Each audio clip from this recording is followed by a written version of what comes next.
নমস্কার বন্ধুরা, আমার চ্যানেলে তোমাদের সবাইকে স্বাগত। আজকে আমি বানাচ্ছি পুঁই শাক দিয়ে মাছের মাথা দিয়ে চচ্চড়ি। এটা একটা বেঙ্গলি থালি। প্রত্যেকটা বাঙালি পরিবারে এই রেসিপিটা অবশ্যই হয় এবং সবার পছন্দের এই রেসিপি।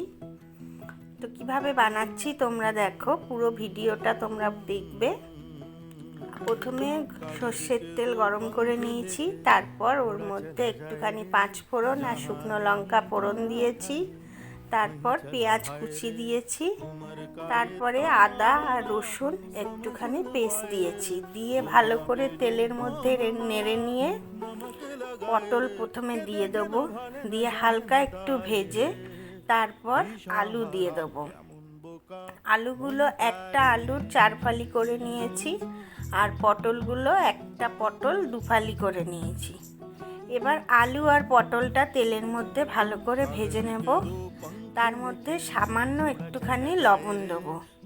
যেহেতু আলু আর পটলটা একটুখানি শক্ত আর সময়ও লাগে একটু, তাই জন্য প্রথমে এইগুলো দিয়ে দেবো, দিয়ে তেলেতে হালকা একটু ভাজতে হবে।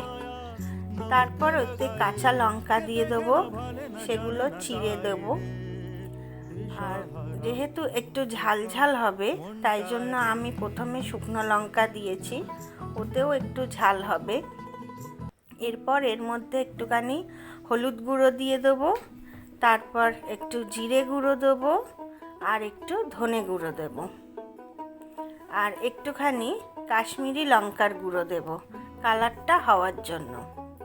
তারপর আবার তেলের মধ্যে এই মশলাগুলো দিয়ে ভালো করে নেড়ে নেব।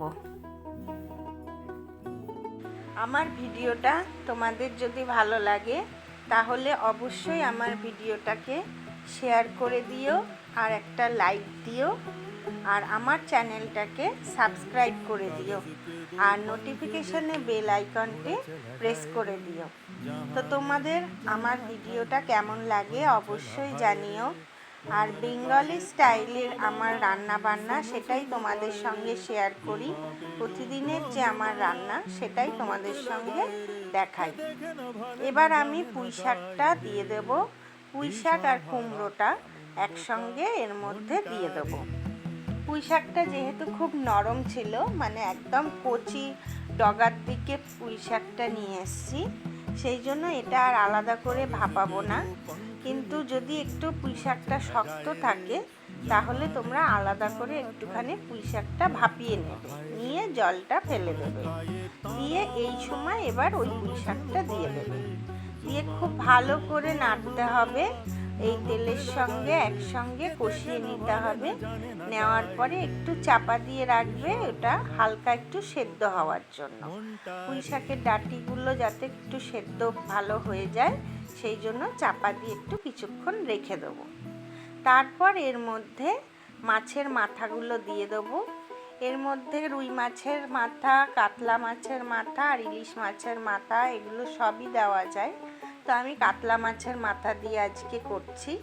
তো কাতলা মাছের মাথাগুলো আমি আগে ভেজে তুলে রেখেছিলাম। এবার ওর মধ্যে ওই মাথাগুলো দিয়ে নেড়ে চেড়ে অল্প একটুখানি জল দিয়ে দেবো, যাতে ডাঁটাগুলো আর মাছের মাথাটা ভালো সেদ্ধ হয়ে যায়। এবার দেখো, কিছুক্ষণ রাখার পরে আমার এই যে তরকারিটা প্রায় হয়ে এসছে, কিন্তু এই সময় হলো অনেকটাই যেহেতু জল আছে, জলটা একটু শুকিয়ে নিতে হবে। আর এই সময়তে একটুখানি চিনি দিয়ে দেবো। যেহেতু চচ্চড়ি, এটাতে একটুখানি মিষ্টি মিষ্টি লাগে, তাই জন্য অল্প সামান্য একটু চিনি দিতে হবে, আর লবণটা বুঝে দিতে হবে স্বাদ মতো। দেওয়ার পরে খুব ভালো করে ওটাকে নেড়ে চেড়ে একদম শুকনো করে নিতে হবে।